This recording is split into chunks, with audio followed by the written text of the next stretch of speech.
नमस्कार दोस्तों, स्वागत है आप सभी का हमारे YouTube चैनल पे। और हम एक बहुत ही इंटरेस्टिंग वीडियो लेके आए हैं। लोगों की क्वेरीज होती है काफ़ी रिगार्डिंग पीएचडी, ये क्या होता है, इस प्रोग्राम में करना क्या होता है, बहुत सारी चीज़ें जो इस प्रोग्राम का बेसिक नॉलेज है या बेसिक जो फैक्ट्स हैं जो हमें पता नहीं होते हैं, बहुत सारी चीज़ें। तो मेरा जो आज का वीडियो बनाने का इन्फेसिस है वो इन्हीं बातों पे होगा कि हम इन बहुत से इंपॉर्टेंट टॉपिक जो पीएचडी से रिलेटेड हैं उन पे चर्चाएं करेंगे। हमारी चर्चा के बिंदुओं को मैंने 7-8 पार्ट में डिवाइड किया है जो कि आप स्क्रीन पर देख सकते हैं। फर्स्ट हम बात करेंगे पीएचडी क्या होती है। देखिए दोस्तों, आपने बहुत बार सुना होगा वेरियस सोर्सेज से, चाहे आपके दोस्तों ने बताया होगा कि पीएचडी कर रहा हूँ, ये कर रहा हूँ। तो ज़्यादातर लोग पीएचडी को जानते हैं कि वो एक डॉक्टरेट डिग्री है, डॉक्टर लग जाता है आगे और दैट्स इट, पीएचडी ख़त्म। ऐसा नहीं होता है दोस्तों। पीएचडी एक बहुत ही बड़ी चीज़ होती है। आप हमारे सोसाइटी में बहुत सारे आपने बहुत सारे परिवर्तन देखे होंगे समय समय पे। अगर आप छोटे हैं अभी भी काफ़ी, तो भी आपने 5-6 सालों में एक टेक्निकल रेवोल्यूशन तो आपने कम से कम देखी होगी, जो आज के समय में मोबाइल क्रांति के रूप में जानी जाती है।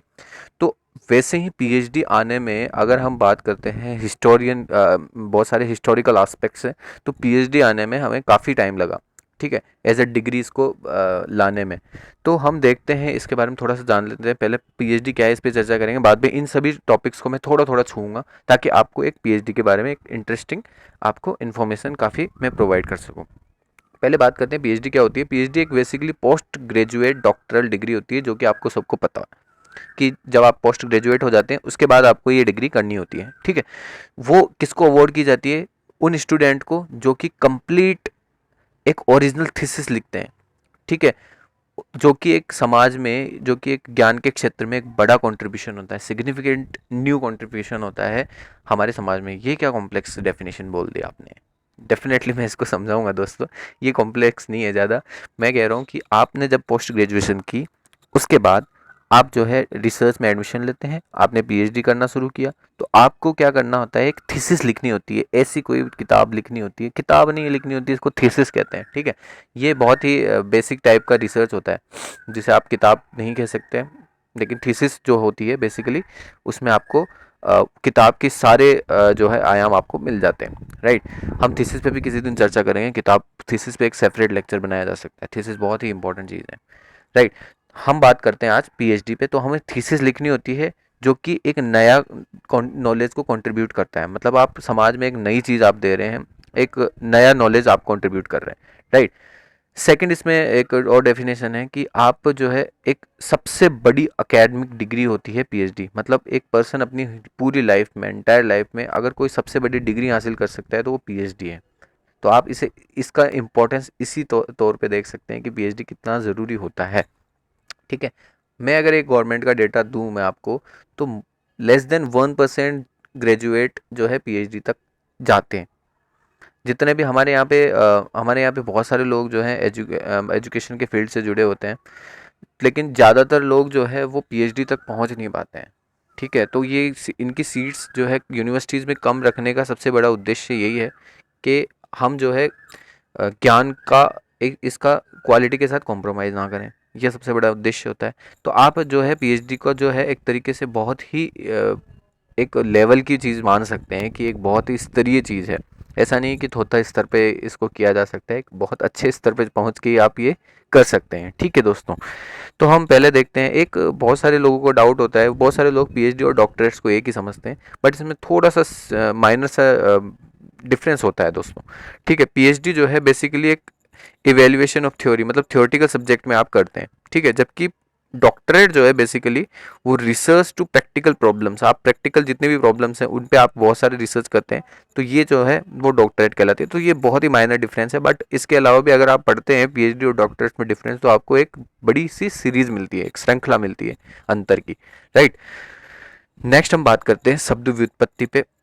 इसका ओरिजिन ऑफ वर्ड क्या है, कहाँ से शुरू हुआ है? तो ये एक लैटिन वर्ड है। देखो दोस्तों, बहुत सारी चीज़ें हमें क्रिएट करनी पड़ती है। पीएचडी जब डिग्री नहीं थी ना, उससे पहले पीएचडी कोई वर्ड नहीं था। राइट, हमने क्या है एक लैटिन वर्ड लिया। लैटिन वर्ड था फिलॉसफी। फिलॉसफी एक बहुत ही ब्रॉडर टर्म है। फिलॉसफी का मीन होता है फिलो यानी फ्रेंड और लवर ऑफ, सोफिया, सोफिया यानी विजडम, यानी कि कुछ जो व्यक्ति जो विजडम होता है, विवेक होता है, उसका प्रेम, उसको प्रेम करता है, उसका फ्रेंड होता है, तो वो क्या है होती है फिलोसोफिया, एक बड़ी फिलॉसफी, एक बड़ा संदर्भ रहता है। हालांकि हम इसका जो हिंदी अर्थ है वो दर्शन से करते हैं, लेकिन दर्शन बहुत ही डिफरेंट चीज़ हो जाती है फिलॉसफी से। लेकिन आजकल की जो फिलॉसफी है उसके मैटर में हम इनमें काफ़ी सिमिलैरिटीज़ देख सकते हैं। ठीक है, ये अलग डिस्कशन में चला जाएगा हमारे वीडियो, इसलिए अपन इस पे इसको यहीं छोड़ देते हैं कि फिलॉसफी डॉक्टर, यानी कि ये जो टर्म है बेसिकली फिलॉसफी डॉक्टर, यानी कि डॉक्टर बोलते हैं जिसमें पर्टिकुलर चीज़ में हमें मास्टरी होती है लैटिन में। ठीक है, उसको डॉक्टर बोलते हैं। और फिलॉसफी आपको समझ में आ ही गया होगा, जिसको विवेक से प्यार होता है, विजडम से प्यार होता है, वो फिलॉसफी होती है। राइट। तो आपको ये शब्द का व्युत्पत्ति समझ में आ गई। ये शब्द की व्युत्पत्ति हमने बेसिकली क्रिएट की है, राइट, 19वीं शताब्दी में जर्मनी में जब ये डिग्री स्टार्ट की उसके बाद। ओके दोस्तों, आते हैं क्या रिसर्च एक नया मतलब जब ये डिग्री नहीं थी उससे पहले रिसर्च नहीं होती थी। मैं एक बेसिक सवाल आपके दिमाग में आ सकता है। तो दोस्तों रिसर्च तो हमेशा होती आई है। ये जब मध्यकालीन समाज था, जब मिडाइवल एज था, उस टाइम में भी काफ़ी रिसर्च हुई है। जब एंसेंट टाइम में भी हमारे काफ़ी रिसर्च हुई है, और मॉडर्न डेज में भी काफ़ी रिसर्च हो रही है। हमने रिसर्च को एक प्रोफेशनल चीज़ बना दिया मॉडर्न डेज में। 19th सेंचुरी में जर्मनी में सबसे पहले इसको एक डिग्री के फॉर्म में मान्यता दी गई। अच्छा, इसका फ़ायदा बहुत हुआ हमें। हम माने नहीं माने, बहुत सारे लोग जो है पीएचडी के बहुत खिलाफ होते हैं। उसका बहुत बहुत उनके अपने अपने कारण होते हैं। लेकिन हमने जब से पीएचडी को एक डिग्री के फॉर्म में मान्यता दी है, रिसर्च पेपर्स की बाढ़ सी आ गई है। रिसर्च बहुत ज़्यादा होने लगे हैं हर फील्ड में। ठीक है, उनका भले लेवल उस तरीके का ना हो, किंतु जो रिसर्च सच में हो रहे हैं ना, वो काफ़ी जो है समाज में एक नया कंट्रीब्यूशन दे रहे हैं। ठीक है, तो किसी भी सोसाइटी को अगर हमें बढ़ाना है, आगे बढ़ना है किसी भी सोसाइटी को, तो उसमें हमेशा रिसर्च होना बहुत ही ज़रूरी है। ये हमेशा की हमारी समाज की डिमांड रही है। हमारे भारत में मध्यकालीन समाज में काफ़ी ज़्यादा रिसर्च कम हुई, इसी वजह से हमारे जो है समाज पतन की तरफ चला गया। अगर ये रिसर्च कंटिन्यू रहती, ये शोध कार्य कंटिन्यू रहता, तो हो सकता था हमारा समाज आज बहुत बेहतर रूप में सामने आता। तो बहुत सारी सामाजिक बुराइयां आने का सबसे बड़ा कारण ये होता है, क्योंकि वो जो है पुराने ज्ञान को रिवाइज नहीं करते हैं, वो नए ज्ञान का कंट्रीब्यूशन नहीं करते हैं। तो इस वजह से क्या है, पुराने ज्ञान में हमेशा, जैसे कहते हैं ना, अब एक जगह पानी, ठहरा हुआ पानी सड़ जाता है, वो वाली बात हो जाती है। ठीक है दोस्तों, ये बहुत ही डिफरेंट कॉन्टेक्स्ट में चला गया है ये चीज़। बट बाकी ओरिजिन ऑफ जो पीएचडी अगर आप देखते हैं तो जर्मनी से स्टार्ट होते हैं। लेकिन उससे पहले जो लोग कंट्रीब्यूशन करते थे नॉलेज में, वो लोग अपने बिहाफ पे करते थे, उनके खुद के रिसोर्सेज होते थे।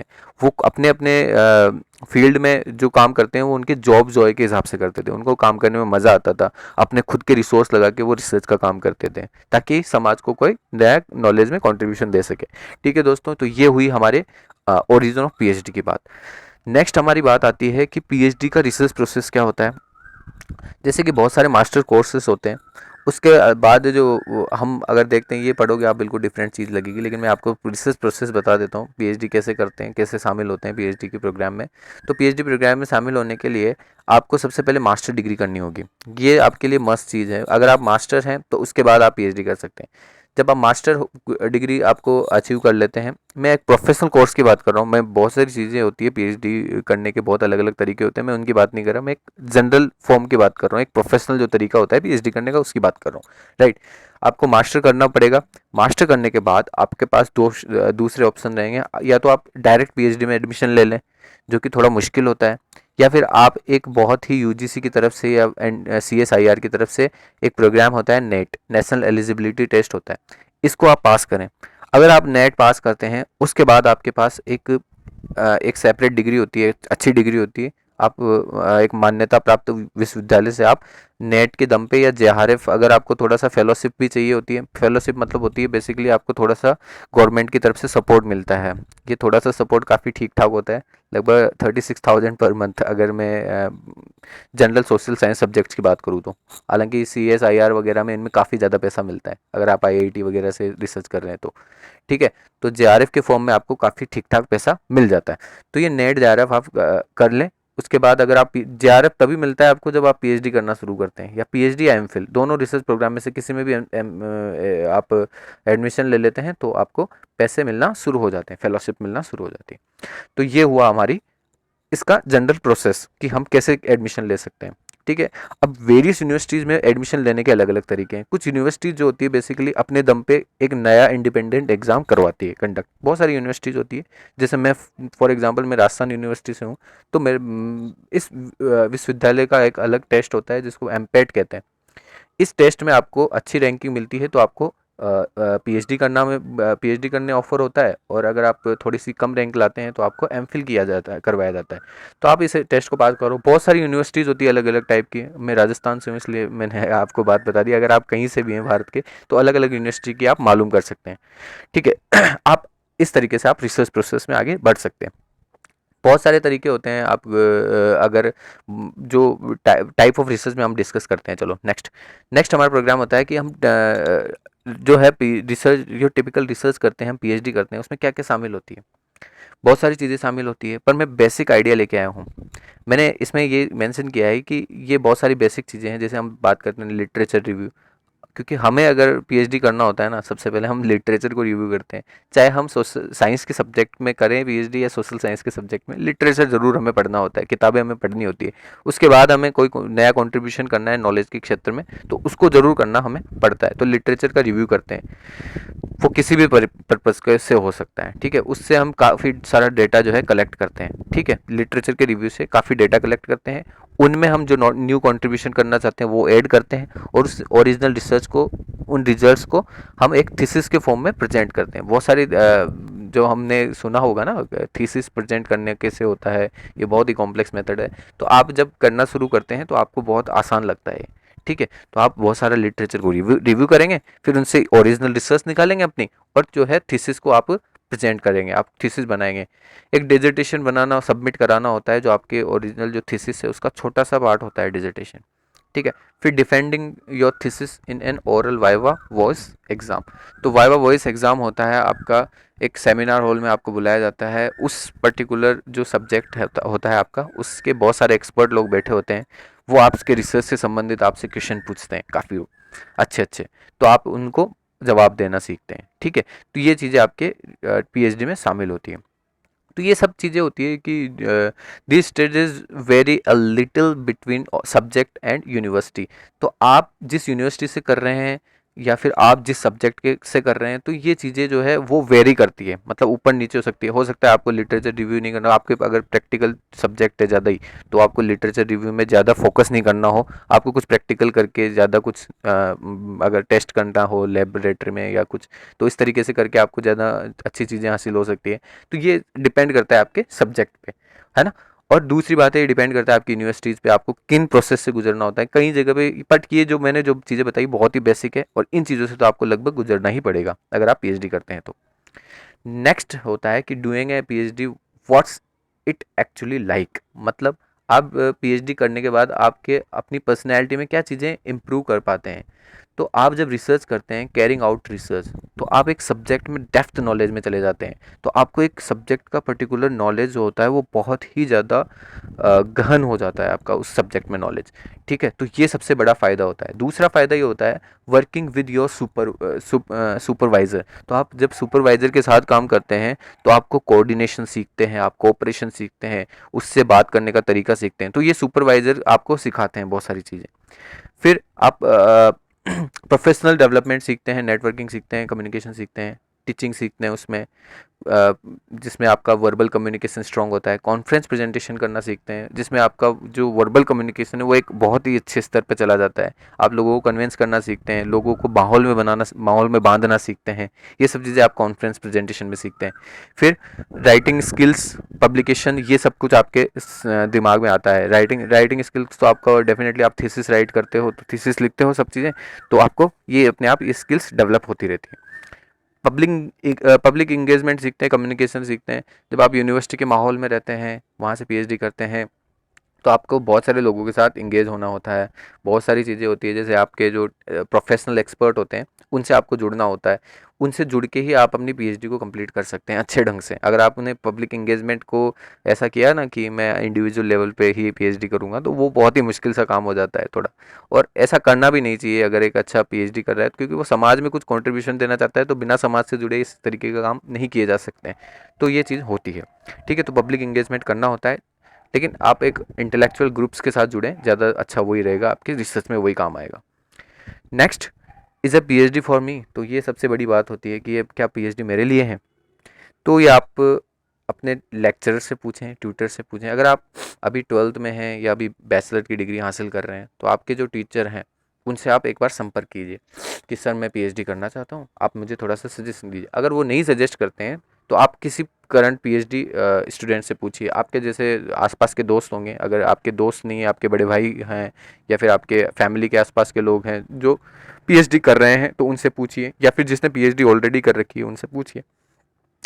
Take a look at advertise project and programmes, मतलब आपके आसपास सेमिनार्स भी होते हैं बहुत सारे, है ना, तो उन चीज़ों पे आप गौर कीजिएगा। अगर आप यूनिवर्सिटीज़ में रहते हैं, आप अगर मास्टर्स कर रहे हैं या बैचलर्स कर रहे हैं, तो आप इन चीज़ों पे जो सेमिनार्स होते हैं ना उनको अटेंड करना सीखिए। तो उससे क्या होता है, आपका जो इंटरेस्ट है वो ज़रूर जगेगा रिसर्च से, तो वो आपका इंटरेस्ट जगाने में काफ़ी काम आता है। और अगर आपका ऐसा कोई भी एस्पेक्ट आप छू नहीं पाते हो, जैसे आपके पास ऐसा कोई ट्विटर नहीं है जो आपको गाइड कर सके कि आपको पीएचडी करना है, या फिर आपका कोई ऐसा पीएचडी स्टूडेंट दोस्त नहीं है या बड़ा भाई नहीं है, या फिर आसपास में कोई भी लोग नहीं है जो पीएचडी कर रहे हैं, या फिर आपको ऐसे सेमिनार्स वगैरह में भाग लेने का मौका नहीं मिला, तो आप जो है सबसे इम्पोर्टेंट चीज़ हमारे चैनल को सब्सक्राइब कर लीजिए। और कमेंट सेक्शन में बताइए कि मुझे किस टॉपिक पे वीडियो बनाना चाहिए, जो आप मुझे सजेस्ट करेंगे पीएचडी के रिगार्डिंग, मैं आपसे वो टॉपिक बिल्कुल यहाँ पर डिस्कस करूँगा। Thank you for watching, we really appreciate your time. आप अपना कीमती समय हमें दे रहे हैं, इसके लिए आपका बहुत बहुत धन्यवाद। 16-17 मिनट का ये वीडियो हो गया, मुझे लगा ये 5-7 मिनट में ख़त्म हो जाएगा, तो थैंक यू पर दोस्तों, है ना।